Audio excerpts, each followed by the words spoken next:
ಮಾಧ್ಯಮದವ್ರಿಗೆಲ್ರಿಗೂ ನಾನು ಸ್ವಾಗತವನ್ನು ಬಯಸ್ತಾ ಇಲ್ಲಿ ನೆರೆದಿದ್ದಂಥ ನನ್ನ ಸಹಪಾಠಿಗಳಾದ ತಿಮ್ಮರಾಜು ಅವರು, ಚಿನ್ನಪ್ಪನವರು, ನಮ್ಮ ಅನಾರದ ತಿಮ್ಮರಾಯಪ್ಪನವರು ಮತ್ತು ನಮ್ಮ ಗುರುಗಳಾದ ಬಸವಣ್ಣವರು ಎಲ್ಲ ಇವತ್ತು ಒಂದು ಪ್ರೆಸ್ ಮೀಟ್ ಮಾಡಬೇಕು ಅಂತೇಳಿ ತೀರ್ಮಾನ ತಗೊಂಡಾಗ ನಾವೆಲ್ಲ ಸಮಾಜದಿಂದ ಒಮ್ಮತದಿಂದ ಇವತ್ತು ಒಪ್ಕೊಂಡು ನಾವೇನು ಇಷ್ಟು ದಿವಸ ಒಬ್ರಿಗೊಬ್ಬರು ಆಗದಿರೋ ಪಾರ್ಟಿ ವಿಚಾರಗಳಲ್ಲಿರ್ಬೋದು, ಸ್ವಂತ ವಿಚಾರಗಳಲ್ಲಿರ್ಬೋದು, ಎಲ್ಲ ವಿಚಾರಗಳನ್ನು ದ್ವೇಷ ಕಟ್ಕೊಂಡು ನಾವು ಕಾಲ ಕಳ್ತಾ ಇದ್ವಿ. ಅದೆಲ್ಲ ಮುಗಿಬೇಕು. ಮುಂದಿನ ದಿನಗಳಲ್ಲಿ ನಾವೆಲ್ಲ ಒಗ್ಗಟ್ಟಾಗಿರಬೇಕು, ಅಣ್ಣ ತಮ್ಮನ ಥರ ಬಾಳಬೇಕು. ಏನೇ ವಿಚಾರ ಬಂದರೂ ನಾವು ಕೂತ್ಕೊಂಡು ಅದನ್ನು ಬಗೆಹರಿಸಿ ಜನಸಾಮಾನ್ಯರಿಗೆ ತೊಂದರೆ ಇಲ್ದಿರೇ ಅವರಿಗೆ ಒಳ್ಳೆ ಥರ ಕೆಲಸ ಕಾರ್ಯಗಳನ್ನು ಮಾಡಬೇಕು ಅನ್ನೋ ದೃಷ್ಟಿಯಲ್ಲಿ ಇವತ್ತು ನಮ್ಮ ತಿಮ್ಮರಾಜು, ನಮ್ಮ ತಿಮ್ಮರಾಯಪ್ಪ, ಬಸವಣ್ಣ ಎಲ್ಲ ಸೇರಿ ಇವತ್ತು ಇಲ್ಲಿ ನಾವು ಸಭೆಯನ್ನು ಸೇರಿದ್ದೀವಿ. ಈ ಸಭೆಗೆ ನಮ್ಮ ಆತ್ಮೀಯರು ಮಾಧ್ಯಮದವರು ಎಲ್ಲ ಬಂದಿದ್ದಾರೆ. ಅವ್ರಿಗೂ ನಾನು ಧನ್ಯವಾದಗಳನ್ನ ಹೇಳ್ತಾ, ಮತ್ತು ಯಾವುದೇ ರೀತಿ ಮುಂದಿನ ದಿನಗಳಲ್ಲಿ ಏನು ಹಿಂದೆ ಘಟನೆಗಳು ನಮ್ಮ ಪಂಚಾಯಿತಿಯಲ್ಲಿ ತುಂಬ ಚೆನ್ನಾಗಿರೋಂಥ ಪಂಚಾಯಿತಿ ಇವತ್ತು ಅಧೋಗತಿಗೆ ಹೋಗಿದೆ. ಮುಂದಿನ ದಿನಗಳಲ್ಲಿ ಆ ರೀತಿ ಯಾವುದೇ ಕಾರಣಕ್ಕೂ ಆಗೋಕ್ಕೆ ನಾವು ಬಿಡೋದಿಲ್ಲ. ನಾವು ಒಗ್ಗಟ್ಟಾಗಿರ್ತೀವಿ, ಒಮ್ಮತವಾಗಿರ್ತೀವಿ. ಯಾರೇ ಬಂದು ನಮಗೆ ಹುಳಿ ಹಿಡಿದ್ರೂ ಕೂಡ ನಾವು ಅದನ್ನು ಸಹಿಸದೆ ಒಗ್ಗಟ್ಟಾಗಿ ಕೆಲಸ ಮಾಡ್ತೀವಿ. ಹಿಂದೆ ಯಾವ ರೀತಿ ನಮ್ಮ ಪಂಚಾಯಿತಿ ಪಕ್ಷ ಸಂಘಟನೆಯಲ್ಲಿ ತೊಡ್ಕೊಂಡು ಹೋಗ್ತಾ ಇದ್ವೋ ಅದೇ ರೀತಿ ಮುಂದಿನ ದಿನಗಳಲ್ಲಿ ನಾವು ತೊಡ್ಕೊಂಡೋಗಿ ಜನಸಾಮಾನ್ಯರಿಗೆ ಕೆಲಸ ಕಾರ್ಯಗಳನ್ನು ಮಾಡ್ಕೊಂಡು ಹೋಗ್ತೀವಿ. ಯಾರೇನೇ ಹೇಳಿದ್ರೂ ಅದನ್ನು ಕಿವಿಗೊಡದೆ ಕೆಲಸವನ್ನು ಮಾಡ್ತೇವೆ ಅಂತೇಳಿ ನಾವು ಸಂಪೂರ್ಣವಾಗಿ ಇವತ್ತು ಇಲ್ಲಿ ಬಂದು ತಮ್ಮ ಮುಂದೆ ನಾವು ಮಾತಾಡೋಕ್ಕೆ ಇಚ್ಛಿಸಿದ್ದೇವೆ. ಅದೇ ರೀತಿ ಏನು ಹಿಂದೆ ಘಟನೆಗಳು ನಡೆದಿದ್ದು, ಕೆಲವು ಗ್ರಾಮ ಸಭೆ ಇರ್ಬೋದು, ಪಂಚಾಯಿತಿಯಲ್ಲಿ ಮೀಟಿಂಗ್ಗಳಲ್ಲಿ ಇರ್ಬೋದು, ಕೆಲವು ಮಿಸ್ಟೇಕ್ಗಳಾಗಿರ್ಬೋದು. ಆ ಮಿಸ್ಟೇಕ್ಗಳನ್ನು ನಾವು ಇವತ್ತು ಮುಂದೆ ಆಗದಿದ್ದಂಗೆ ನಾವು ತಿದ್ದುಕೊಂಡು ಕೆಲಸವನ್ನು ಮಾಡ್ತೇವೆ. ಏನು ಸಣ್ಣ ಪಣ್ಣ ಏನು ಕೆಲವು ಕೇಸ್ಗಳು ಸಮೇತ ಇತ್ತು, ಅದನ್ನೆಲ್ಲ ನಾವು ಬಗೆಹರಿಸ್ಕೊಂಡು ಇವತ್ತು ನಾವು ಒಗ್ಗಟ್ಟಾಗಿ ಕೆಲಸ ಮಾಡ್ತೇವೆ. ಮುಂದಿನ ಎಲೆಕ್ಷನ್ನು ನಮ್ಮ ಪಂಚಾಯಿತಿಯಲ್ಲಿ ಒಳ್ಳೆ ಕೆಲಸ ಮಾಡಿ ಯಾರು ನಮ್ಮ ನಾಯಕರು ಇರ್ತಾರೋ ಅವರು ಸೈ ಅನ್ನೋ ರೀತಿ ಕೆಲಸವನ್ನು ಮಾಡಿ ನಾವು ಒಗ್ಗಟ್ಟಾಗಿ ಕೆಲಸ ಮಾಡ್ತೇವೆ ಅಂತೇಳಿ ನಾನು ಈ ಸಭೆಯಲ್ಲಿ ಎಲ್ಲರ ಮುಂದೆ ಆಶಿಸ್ತಾ ಇದ್ದೇನೆ. ಜೈ ಹಿಂದ್, ಜೈ ಕರ್ನಾಟಕ.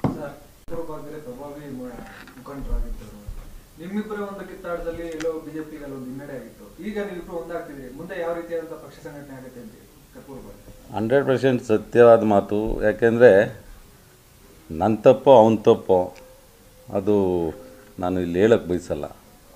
ಸಣ್ಣ ತಪ್ಪುಗಳಾಗಿದೆ, ಸಣ್ಣ ಮಿಸ್ಟೇಕ್ಗಳಾಗಿದೆ, ಅದನ್ನೆಲ್ಲ ನಾವು ಅರ್ಥಕೊಂಡಿದ್ದೀವಿ. ಮುಂದೆ ಸಂಘಟನೆ ಏನು ಮುಂದೆ ಹಿಂದೆ ಸಂಘಟನೆ ಮಾಡ್ತಾಯಿದ್ವೋ, ನಾವು ಸಂಘಟನೆಯಲ್ಲಿ ತೊಡೆತಟ್ಟಿ ಕೆಲಸ ಮಾಡಿದ್ದಂಥ ನಾವು ವ್ಯಕ್ತಿಗಳು, ಕಾರ್ಯಕರ್ತರು. ಈಗ ಮೊನ್ನೆ ಲಾಸ್ಟ್ ಎಲೆಕ್ಷನಲ್ಲಿ ನಾವು ಮಾನಸಿಕವಾಗಿ ಹಿಂಸೆ ಪಟ್ಟು ಆಚೆ ಬರೆದಿದ್ದಾಗ ಆಗಿ ನಾವು ಸಂಘಟನೆ ಮಾಡೋಕ್ಕಾಗ್ದಿರ ನಾವು ಎಲ್ಲೋ ಹಿಂದೆ ಹೋಗಿದ್ದೀವಿ. ಆ ಘಟನೆಗಳು ಮುಂದೆ ಆಗಬಾರ್ದು ಅನ್ನೋ ದೃಷ್ಟಿಯಲ್ಲಿ ಇವತ್ತು ತಮ್ಮ ಮುಂದೆ ಬಂದಿದ್ದೀವಿ. ನಾವು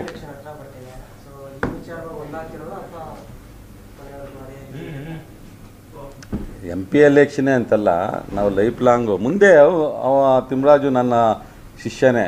ಅವ್ನು ನನ್ನ ಜೊತೆಯಲ್ಲಿ ಒಡನಾಡಿಯಾಗಿ ಕೆಲಸ ಮಾಡ್ತಾಯಿದ್ದನು. ಅವನಿಗೆ ಪಾಪ ಕೆಲವು ವಿಚಾರಗಳಲ್ಲಿ ಅವನಿಗೆ ಅರ್ಥ ಆಗಿತ್ತೋ ಇಲ್ಲೋ, ಅವನು ಪಾಪ ಅವನಿಗೂ ಸ್ವಲ್ಪ ಕೆಲವು ಜನ ಹೇಳ್ಕೊಡೋರು, ಮತ್ತೊಂದು ಅವನಿಗೂ ಹೇಳ್ಕೊಟ್ಟಿರೋಂಥ ಜನ ಜಾಸ್ತಿ ಇದ್ದಾರೆ. ನನಗೇನಾದ್ರು ಹೇಳ್ಕೊಟ್ಟಿದ್ರೆ ನಾನು ತಿದ್ದುಕೊಂಡು ಜೊತೇಲಿ ಕೆಲಸ ಮಾಡಬೇಕು. ಮುಂದೆ ಪಂಚಾಯಿತಿಯಲ್ಲಿ ನಮ್ಮ ಕಸ್ಬಾದಲ್ಲಿ, ಪಂಚಾಯಿತಿ ಅನ್ನೋದಕ್ಕಿಂತ ನಮ್ಮ ಕಸ್ಬಾ ಹೋಬಳಿಯಲ್ಲಿ ಎಲ್ಲ ಪಂಚಾಯಿತಿಗಳನ್ನು ನಾವು ಸಂಘಟನೆ ಮಾಡಿ MP ಎಲೆಕ್ಷನ್ ಬರುತ್ತೆ, ZP ಬರುತ್ತೆ, ಜಿಲ್ಲಾ ಪಂಚಾಯಿತಿ, ತಾಲೂಕು ಪಂಚಾಯಿತಿ ಎಲ್ಲ ಎಲೆಕ್ಷನ್ಗಳು ನಾವು ಮುಂಚೆಯಲ್ಲಿ ನಿಂತ್ಕೊಂಡು ಕೆಲಸವನ್ನು ಮಾಡಿ ಒಳ್ಳೆ ಮತವನ್ನು ಕೊಡಿಸ್ತೀವಿ ಅಂತೇಳಿ ನಾನು ಇಲ್ಲಿ ಸಾಮೂಹಿಕವಾಗಿ ಹೇಳ್ತೇನೆ. ಅಧ್ಯಕ್ಷರು ಮಾಡೋದಕ್ಕೆ ಈಗ ಹೊಂದಾಣಿಕೆ ಆಗ್ತಾ ಇರೋದು ತಿಮ್ಮರಾಜು ಅವ್ರನ್ನ, ಇಲ್ಲ ಅವರೇ ನಿಮ್ಮ ಹತ್ರ ಬಂದ್ರೆ, ಇಲ್ಲ ನೀವೇ ಅವ್ರ ಹತ್ರ ಬಂದ್ರ ಅಂತ ಯಾಕಂದರೆ ಸಾರ್ವಜನಿಕ ಸಭೆಗಳಲ್ಲೆಲ್ಲ ಅವಾಚ್ಯ ಶಬ್ದಗಳಿಂದ ನಿಂದೆ ಮಾಡಿದ್ದಾರೆ ಅಂತೇಳಿ ಕಂಪ್ಲೇಂಟು ಕೊಟ್ಟಿದ್ರಿ, ಎಲ್ಲ ಮಾಡಿದ್ರಿ. ಆದರೆ ಇವಾಗ ಒಂದಾಗ್ತಾ ಇರೋದು ಬೆಳವಣಿಗೆ ಏನು ಅಂತ? ಅಲ್ಲ, ನಾನು ಕಂಪ್ಲೇಂಟು ಅಂತ ಸ್ಟೇಷನಲ್ಲಿ ಕೊಟ್ಟಿರೋದು ನಿಜ, ಮತ್ತು ಬೇರೆ ಕಡೆಯಲ್ಲೂ ನಾನು ಕಂಪ್ಲೇಂಟ್ ಕೊಡೋಕ್ಕೆ ಹೋಗಲಿಲ್ಲ.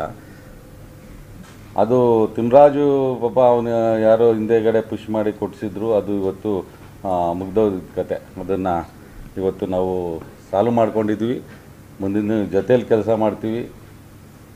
ಚೇರ್ಮನ್ ಆಗೋದು ಬಿಡೋದು ನಾವೆಲ್ಲ ಸಭೆ ಸೇರಿ ಒಂದು ತೀರ್ಮಾನ ತಗೊತೀವಿ. ಈಗ ಎಲ್ರಿಗೂ ಆಸೆ ಇರುತ್ತೆ, ಇಲ್ಲ ಅಂತೇಳಿಲ್ಲ.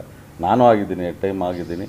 ಮುಂದಿನ ದಿನಗಳಲ್ಲಿ ನಮ್ಮ ಜೊತೆಯಲ್ಲಿ ಯಾರ್ಯಾರಿದ್ದಾರೆ ಕೂತು ನಾವು ಯಾರನ್ನ ಮಾಡಬೇಕು, ಯಾರನ್ನ ಚೇರ್ಮನ್ ಮಾಡಬೇಕು, ಯಾರು ವೈಸ್ ಚೇರ್ಮನ್ ಮಾಡಬೇಕು, ನಾವೆಲ್ಲ ಒಮ್ಮತದಿಂದ ತೀರ್ಮಾನ ತಗೊಂಡು ನಾವು ಡಿಸೈಡ್ ತಗೊಂಡು ದಿನ ಒಂದು ಆತ್ಮ ಸಮ್ಮಿಲನ ಕಾರ್ಯಕ್ರಮ ಅಂತ ಹೇಳೋದಕ್ಕೆ ಬಯಸ್ತೀನಿ. ಇದು ನೆಕ್ಸ್ಟ್ ಕರ್ಪೂರ ಪಂಚಾಯಿತಿಯ ಮುನ್ನುಡಿ ಅಂತ ಹೇಳೋದಕ್ಕೂ ಬಯಸ್ತೇನೆ. ಯಾಕಂದರೆ ಇವತ್ತು ನಮ್ಮ ಹಿರಿಯರು, ನಮ್ಮ ಮುಖಂಡರು ಅವ್ರು ಹೇಳಿದ್ರು, ಮೊದಲು ನನ್ನ ಶಿಷ್ಯನಾಗೇ ಇದ್ದ ಅಂತ. 100% ಖಂಡಿತ ಶತಸಿದ್ಧ.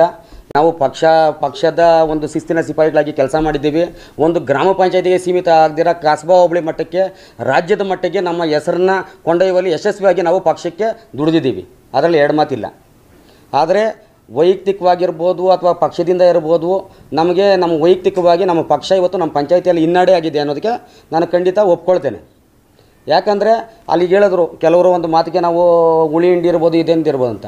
ಅವರ ಬೇಳೆ ಬೇಯಬೇಕಂದ್ರೆ ಉಪ್ಪು ನೀರು ಬೇಡ, ಸೀನೀರು ಬೇಕು, ನೀವು ಸೀನೀರು ರಾಜಣ್ಣವರು ಅಂತ ಅವ್ರಿಗೂ ಹೇಳಿರ್ಬೋದು, ತಿಮ್ಮರಾಜ್ ಅವರೇ ನೀವು ಸೀನೀರು ಅಂತ ನನಗೂ ಹೇಳಿರ್ಬೋದು.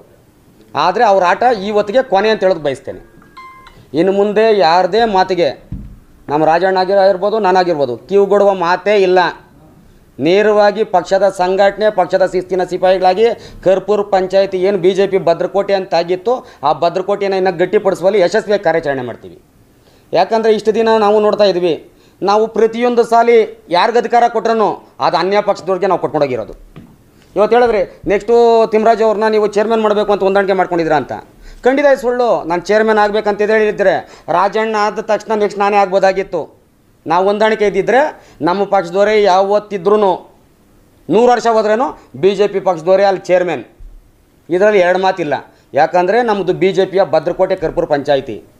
ಮನೆ ಎಲೆಕ್ಷನಲ್ಲೂ ನೀವು ನೋಡಿರ್ಬೋದು, ಯಾವುದೇ ಒಂದು ಆಶ್ವಾಸನೆ ಕೊಟ್ರೇನು ಸರ್ಕಾರ, ಯಾವುದೇ ಒಂದು ಯೋಜನೆಗಳ ರೂಪಣೆ ಮಾಡಿದ್ರೇನು, ಅವ್ರ ವಾರ್ಡ್ ಆಗಿರ್ಬೋದು, ದಿನ್ನೂರು, ಆಲ್ದೇನಹಳ್ಳಿ 1, ಆಲ್ದೇನಹಳ್ಳಿ 2 BJPನೇ ಲೀಡ್ ಕೊಟ್ಟಿರ್ತಕ್ಕಂತಹ ಬೂತ್ ಅದು. ಅಲ್ಲೂ ನಾವು ಹಿನ್ನಡೆ ಬಯಸಿಲ್ಲ. ಯಾವುದ್ಯಾವುದೋ ಕೊಟ್ಟಿರ್ಬೋದು ಯೋಜನೆಗಳು. ಇವತ್ತು ಆ ಯೋಜನೆಗಳೆಲ್ಲ ವಿಫಲ ಆಗಿ ಸರ್ಕಾರದಿಂದ ಒಂದು ಗ್ರಾಮದಲ್ಲಿ ಒಂದೇ ಒಂದು ಕಾರ್ಯಕ್ರಮ, ಒಂದು ಕೆಲಸ, ಒಂದು ಗುದ್ಲಿ ಪೂಜೆ ಆಗದೇ ಇರ್ತಕ್ಕಂಥ ಏಕೈಕ ಸರ್ಕಾರ ಕಾಂಗ್ರೆಸ್ ಸರ್ಕಾರ. ಸರ್, ಆ ಮಿಲನದ ಬಗ್ಗೆ ನಾನು ಮಾತಾಡ್ತಾ ಇರೋದು. ನಾವು ಒಮ್ಮತವಾಗಿದ್ದಿದ್ರೆ ನಾವಿನ್ನೂ ಹೆಚ್ಚಿಗೆ ಲೀಡ್ ಕೊಡುವ ಮುಖಾಂತರ ನಮ್ಮ ಸರ್ಕಾರನ ಆಯ್ಕೆ ಮಾಡೋದಲ್ಲಿ ನಮ್ಮದು ಪ್ರಮುಖವಾದಂಥ ಪಾತ್ರ ಇರ್ತಾ ಇತ್ತು. ಆದರೆ ಇವತ್ತು ಪಂಚಾಯತಿನಲ್ಲಿ ನಾವು ಹಿನ್ನಡೆ ಆಗಿರೋದು ನಮ್ಮ ವೈಯಕ್ತಿಕವಾಗಿ ಏನು ಕೆಲವರು ಕಿವಿ ಹಿಂಡುವ ಕೆಲಸ, ಉಳಿ ಹಿಂಡುವ ಕೆಲಸ ಮಾಡಿದ್ರು, ಇದರಿಂದ ಭಿನ್ನಾಭಿಪ್ರಾಯ ಬಂದು ನಾವು ಬೇರೆ ಆಗಿದ್ದೀವಿ ಹೊರತು ನಮ್ಮ ವೈಯಕ್ತಿಕವಾಗಿ ಆಗಿರ್ತಕ್ಕಂಥ ವಿಚಾರಕ್ಕೆ ಇವತ್ತು ಪಕ್ಷ ಹಿನ್ನಡೆ ಆಗ್ತಾ ಇದೆ. ಇದನ್ನು ನಾನು ಆತ್ಮಾವಲೋಕನ ನಾನು ಮಾಡ್ಕೊಂಡಿದ್ದೀನಿ, ನಮ್ಮ ರಾಜಣ್ಣವರು ಮಾಡ್ಕೊಂಡಿದ್ದಾರೆ.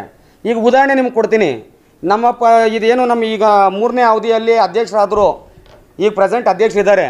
ಇವರ ಅವಧಿನಲ್ಲಿ ಏನು 2,000 ರೂಪಾಯಿಯನ್ನು ಅನುದಾನ ಬಿಟ್ಟರು ರಾಜ್ಯ ಸರ್ಕಾರದಿಂದ ಮಹಿಳೆಯರಿಗೆ, ಗೃಹಲಕ್ಷ್ಮಿ ಯೋಜನೆ. ಆ ಕಾರ್ಯಕ್ರಮವನ್ನು ತಾವು ನೋಡಿರ್ಬೋದು ಪಂಚಾಯತಿ ಹತ್ರ. ಏನು ಕಾಂಗ್ರೆಸ್ ಸರ್ಕಾರದ ಕಾರ್ಯಕ್ರಮ ಇದ್ದಂಗೆ ಇರಲಿಲ್ಲ. ಅದು ಒಂದು ಪಕ್ಷದ ಸೀಮಿತವಾದಂಥ ಕಾರ್ಯಕ್ರಮ ರೀತಿಯಲ್ಲಿ ನಾವು ಅಲ್ಲಿ ನೋಡಿದ್ವಿ. ಯಾವುದೇ ಒಂದು ಸದಸ್ಯರನ್ನು ತೊರೆದು, ಗ್ರಾಮ ಪಂಚಾಯತಿ ಆಡಳಿತವನ್ನು ತೊರೆದು ಕಾಂಗ್ರೆಸ್ ಮುಖಂಡರು ನಡೆಸಿದಂಥ ಕಾರ್ಯಕ್ರಮ. ಇವತ್ತು ಪ್ರಧಾನಮಂತ್ರಿಯವರ ಒಂದು ವಿಕಾಸ ರಥಯಾತ್ರೆ ನಡೀತಾ ಇದೆ. ಅದೇ ರಥಯಾತ್ರೆ ಎಲ್ಲ ಪಂಚಾಯತಿಗೆ ಹೋಗೋ ಹತ್ರ ವಿಜೃಂಭಣೆಯಿಂದ ಕಾರ್ಯಕ್ರಮ ಮಾಡ್ತಾ ಇದ್ದಾರೆ. ತಮಗೆ ಈಗ ನಾನು ಮೊಬೈಲು ನಮ್ಮ ಪಂಚಾಯತಿ ಗ್ರೂಪ್ನೂ ತೋರಿಸ್ತೀನಿ. ಭಾನುವಾರ ನಮ್ಮ ಪಂಚಾಯತಿಯಲ್ಲಿ ಕಾರ್ಯಕ್ರಮ ನಡೆದಿದೆ. ಒಂದು ಸದಸ್ಯರಿಗೆ ಗಮನಕ್ಕೂ ಇಲ್ಲ, ಒಂದು ಸಾರ್ವಜನಿಕರ ಗಮನಕ್ಕೂ ಇಲ್ಲ.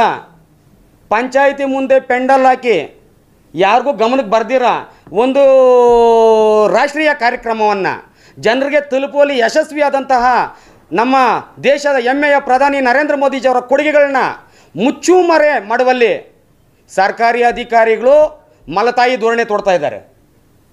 ಇದನ್ನು ನೋಡ್ತಾ ಇರಬೇಕಾದ್ರೆ ನಮಗೂ ಎಲ್ಲ ಒಂದು ಹತ್ರ ನೋವಾಗ್ತಾ ಇದೆ. ಯಾಕಂದರೆ ನಮ್ಮಲ್ಲಿ ಕಿತ್ತಾಟದಿಂದ, ನಮ್ಮಲ್ಲಿ ಹೊಂದಾಣಿಕೆ ಇಲ್ದಿರೋದ್ರಿಂದ ಇವತ್ತು ನಮ್ಮ ರಾಷ್ಟ್ರೀಯ ಕಾರ್ಯಕ್ರಮಗಳನ್ನ ನಮ್ಮ ಜನರಿಗೆ ತಲುಪುವಲ್ಲಿ ನಾವು ವಿಫಲ ಆಗ್ತಾ ಇದ್ದೀವಿ. ಇದನ್ನೆಲ್ಲ ಮನಗಂಡು ಹೋದ ತಿಂಗಳು ನಮ್ಮ ರಾಜಣ್ಣವ್ರು ನೇರವಾಗಿ ನಾನು ಕಾಲ್ ಮಾಡಿದ್ರು, ನೋಡಪ್ಪ ನಾವು ಕಿತ್ಲಾಡ್ಕೊಂಡು ಇವತ್ತು ಕೇಸ್ ಇದೆ ಏನು ಅಂತ. ಅಣ್ಣ ನೀವು ಹೋಗಿ ಅಟೆಂಡ್ ಮಾಡಿರಿ, ನಾನು ನೋಟಿಸ್ ಬಂದ ತಕ್ಷಣ ನಾನು ಬರ್ತೀನಿ. ನಾವು ಒಗ್ಗಟ್ಟಾದರೆ ನಮ್ಮ ಪಕ್ಷ ಒಗ್ಗಟ್ಟಾಗ್ತೈತೆ.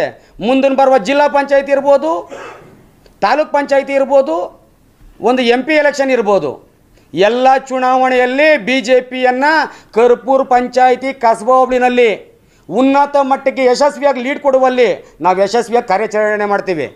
ಇವತ್ತು ನಾವಿಬ್ಬರು ಇಲ್ಲಿ ವೈಯಕ್ತಿಕವಾಗಿ ಇಬ್ಬರು ಮಾತಾಡಿ ಕೂತ್ಕೊಂಡಿರ್ತಕ್ಕಂಥ ಒಂದು ಪ್ರೆಸ್ ಮೀಟ್ ಇದು. ಯಾವುದೇ ಒಬ್ಬರ ಅಭಿಪ್ರಾಯವನ್ನಾಗಲಿ ನಾವು ಕೇಳೋದವರಲ್ಲ, ಯಾರನ್ನೂ ಒಬ್ಬರನ್ನ ನಾವು ತಿಳ್ಕೊಂಡು ಕೂತ್ಕೊಂಡವರಲ್ಲ. ನಮ್ಗೆ ಇಷ್ಟು ಜನ 101 ಜನ ನನಗೂ ಹೇಳ್ತಾಯಿದ್ರು, ರಾಜಣ್ಣವ್ರಿಗೂ ಹೇಳ್ತಾಯಿದ್ರು. ಆದರೆ ಇದು ವಿಶ್ವಾಸದ ಒಂದು ಹೊಂದಾಣಿಕೆ. ಇನ್ನು ಮುಂದೆ ಯಾವುದೇ ಕಾರಣಕ್ಕೂ ನಮ್ಮನ್ನು ಒಡೆಯುವಂಥ ಕೆಲಸ ಯಾರ ಕೈಯಿಂದನೂ, ಹರಿಹರ ಬ್ರಾಹ್ಮಣ ಕೈಯಿಂದನೂ ಸಾಧ್ಯ ಇಲ್ಲ ಅಂತ ಹೇಳೋದಕ್ಕೆ ಬಯಸ್ತೇನೆ. ಇನ್ನು ಮುಂದೆ ಹೊಂದಾಣಿಕೆಯಾಗಿ ಹೋಗ್ತೇವೆ.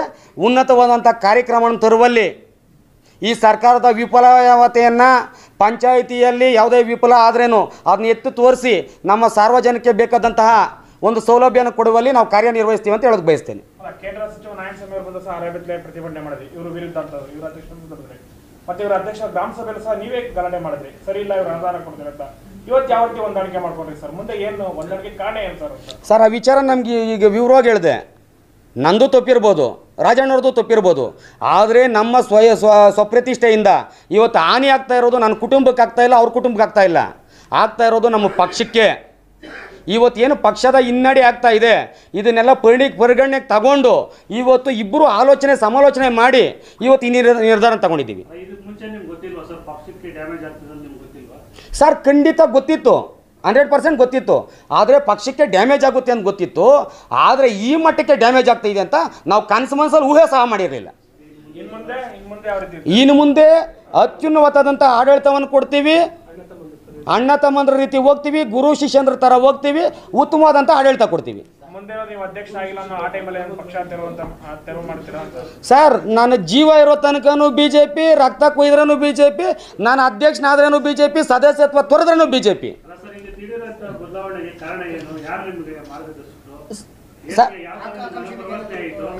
ಸರ್ ಆ ಬದಲಾವಣೆಗೆ ಕಾರಣ ಇಷ್ಟೊತ್ತು ನಾನು ಉದಾಹರಣೆ ಕೊಟ್ಟೆ, ತಾವು ತಡವಾಗಿ ಬಂದರೆ ಆ ಬದಲಾವಣೆ ಕಾರಣ ನಾವು BJP ಭದ್ರಕೋಟೆಯನ್ನು ಅನ್ಯ ಪಕ್ಷಗಳು ಯಾವ ರೀತಿ ನಮ್ಮ ಒಂದು ಇದು ಒಡೆದೋಗಿರೋ ಸಂಸಾರವನ್ನು ಯಾವ ರೀತಿ ಬಳಸ್ಕೊತಾ ಇದ್ದಾರೆ, ನಮ್ಮ ಪಕ್ಷದ ಒಂದು ಯಾವ ರೀತಿ ದುರ್ಬಳಕೆ ಮಾಡ್ಕೊಳ್ತಾ ಇದ್ದಾರೆ, ಅವ್ರು ಯಾವ ರೀತಿ ಮುಂದುವರಿತಾ ಇದ್ದಾರೆ ಅನ್ನೋದನ್ನ ಉದಾಹರಣೆನೂ ಕೊಟ್ಟೆ.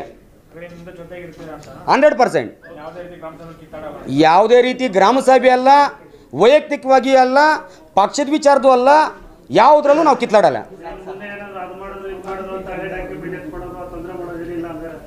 ಸರ್ ಡಾಕ್ಯುಮೆಂಟ್ ವಿಚಾರದಲ್ಲಿ ನಿಮಗೂ ಗೊತ್ತಿರ್ತಕ್ಕಂಥ ವಿಚಾರ, ತಪ್ಪು ಯಾರು ಮಾಡಿದ್ರು ತಪ್ಪೆ ಅನ್ನುವಂಥ ವೈಯಕ್ತಿಕವಾಗಿ ಅಲ್ಲ, ನಾವು ಎಲ್ಲ ಇದರಲ್ಲೂ ನಾವು ರೆಡಿ ಇರ್ತೀವಿ. ತಪ್ಪು ಮಾಡಿದ ತಪ್ಪೆ ಅಂತಲೇ ನಾವು ವಾದ ಮಾಡ್ತೀವಿ. ಯಾಕಂದರೆ ನೇರವಾದಿ ಲೋಕ ವಿರೋಧಿ, ಅವರು ನೇರವಾಗಿ ಮಾತಾಡ್ತಾರೆ, ನಾವು ನೇರವಾಗಿ ಮಾತಾಡಿದ್ದೀವಿ. ಅದರಲ್ಲಿ ಇನ್ನೇನು ಇದು ಸಮಸ್ಯೆ ಇಲ್ಲ. ಕುಟುಂಬಲ್ಲಿ ಕಿತ್ಲಾಡ್ತೀವಿ, ಇಟ್ಟು 4 ಗೋಡೆ ಮಧ್ಯೆಯಲ್ಲಿ ಆಚೆ ಕಡೆ ಕಿತ್ಲಾಡ. ನೀವು ಮಾತ್ರ ಒಂದಾಗಿದ್ರೆ ಬೆಂಬಲಕ ಯಾರು ನಿಮ್ಮ ಜೊತೆಲಿಲ್ಲ ಅನ್ಕೊಂತೀನಿ. ಏನು ಸರ್? ನೀವು ಮಾತ್ರ ಒಂದಾಗಿದ್ರೆ ಈಗ ಪತ್ರಿಕಾಗೋಷ್ಠಿ ಇಬ್ಬರು ಮಾತ್ರ ಇದ್ದೀರಾ ಸರ್? ನಿಮ್ಮ ಪ್ರಶ್ನೆಗೆ ಮುಂದಿನ ತಿಂಗಳಲ್ಲಿ BJPಯ ಭದ್ರಕೋಟೆ ಎಷ್ಟು ಜನ BJP ಸದಸ್ಯರು ಅನ್ನೋದನ್ನ ಗುಂಪುಗಾರಿಕೆ ಇಲ್ಲದಿರ ಒಗ್ಗಟ್ಟಿನ ಮಂತ್ರದ ಮುಖಾಂತರ ತಮ್ಗೆ ತೋರಿಸ್ಕೊಡ್ತೀನಿ ಸರ್. 100%. ಸರ್ ಏನಿಲ್ಲ, ಅವ್ರ ಅವಧಿ ಅವ್ರು ಏನು ಕೇಳ್ಕೊಂಡಿದ್ದಾರೆ, ಅವ್ರ ಅವಧಿ ಏನಿದೆ ಆ ಅವಧಿ ಅವ್ರು ಪೂರೈಸ್ತಾರೆ, ಅವ್ರು ಹೇಳಿದ ಮಾತ್ರ ರೀತಿ ನಡ್ಕೊಳ್ತಾರೆ. ಸರ್ ನಾವು ಕಾಂಗ್ರೆಸ್ ನೆಚ್ಚು ಇಲ್ಲ, ಅದೇ ಈಗಿರೋ ಅಧ್ಯಕ್ಷರು ಕಾಂಗ್ರೆಸ್ ಬಾವುಟನ ಹಿಡಿದಿರ್ತಕ್ಕಂಥದ್ದು ಒಂದೇ ಒಂದು ದೃಶ್ಯಾವಳಿ ತಾವು ತೋರಿಸಿದ್ರೆ ಅದಕ್ಕೆ ತಲೆ ನಾನು ಬಗ್ಸ್ತೀನಿ ಸರ್. ಇಲ್ಲ, ವೈಯಕ್ತಿಕವಾಗಿ ಇಬ್ಬರೇ ರಾಜಿ ಆಗ್ತಾ ಇರೋದು, ಯಾರ್ದು ಒತ್ತಡ ಇಲ್ಲ, ಯಾವುದೇ ಒಂದು ಮುಖಂಡರಿಲ್ಲ, ಯಾವುದೇ ಒಂದು ಪಕ್ಷದಿಂದ ಇಲ್ಲ. ನಾವು ವೈಯಕ್ತಿಕವಾಗಿ ನಮ್ಮ ಪಕ್ಷಕ್ಕೆ ಆಗ್ತಾ ಇರ್ತಕ್ಕಂಥ ಹಿನ್ನಡೆಯನ್ನು ಅರಿತು ನಾವೇ ಒಂದಾಗಿದ್ದೀವಿ. ಇಲ್ಲ ಸರ್, ನಮ್ದು ಏನು ಕಾನೂನು ಹೋರಾಟ ಇದೆ ಎಲ್ಲ ಇವತ್ತು ಸಂಧಾನ ಆಗಿ ಎಲ್ಲ ರಾಜಿ ಮಾಡಿಕೊಳ್ಳುವ ಮುಖಾಂತರ ನಾವು ಇವತ್ತು ನಿಮ್ಮನ್ನು ಕರೆದು ಪ್ರೆಸ್ ಮೀಟ್ ಮಾಡಿ